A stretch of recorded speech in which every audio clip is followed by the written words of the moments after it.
Good afternoon mga idol. So welcome again dito sa ating YouTube channel.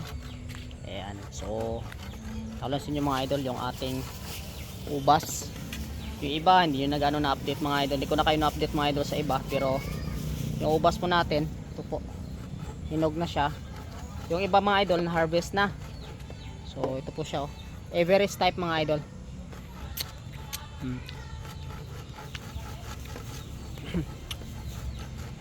Laukan pa ako.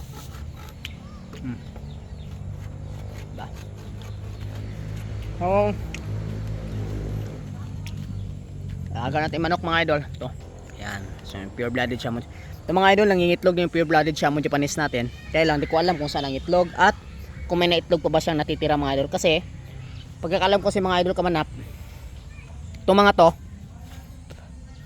ay yan ay nangitlog pero dami kasing daga dito mga idol.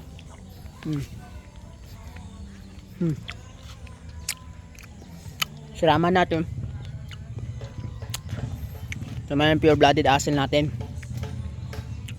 May anak na ito ngayon mga idol sa PBLT natin. PBLT strain. So ito naman yung PBLT strain natin. Yan, yung babae. So yan, may anak na siya. Hiniwalay ko na mga idol. Mapansin po ninyo, wala talaga tayo ganong manok ngayon. Yan. Mga natives yan, meron tayo. So yan. At ito yung ating mga asil. So ito sila ay more than 1 month na. At yan yung ating inaalagaan ngayon. Sila lang pinapadami natin at saka yung mga pato. Kailan sa ngayon mga idol, wala talaga tayo ganong alaga na manok. So konti lang talaga. Dahil nga yung ibang mga manok natin nasa bayaw ko na mga idol. Medyo busy kasi tayo. Kaya ganun. Ito naman yung ating mga alagang mga pato. Ayan. Yung mga pikindak natin mga idol, nagkasakit sila. Yung nalumpo. Wala na tayong magagawa doon. Kaya ang nangyari, diba sa kanila, na disgrasya talaga. Ayan. Pero saka yung PBLT strain natin mga idol, andito yung iba. Lagay po natin dito. Yan, pato. Ito yung PBLT strain natin. Masyadong maldito to mga idol. Sila. Oo. So yan mga idol, yung ating mga pato, kaunti lang. So yun lang yung ating ano ngayon. Itong patong to, hindi pa ata ewan ko kung nangitlog na itong mga to, hindi pa yata nangitlog. Hanapan pa natin ito mga idol. Tapos yung ating mga saging mga idol, nakapag harvest na tayo ng saging natin. Ayan.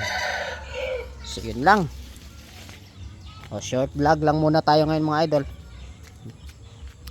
Ito yung ating saging dito sa taas. Pangit yung saging natin mga idol kasi huli na natin yan nabalot.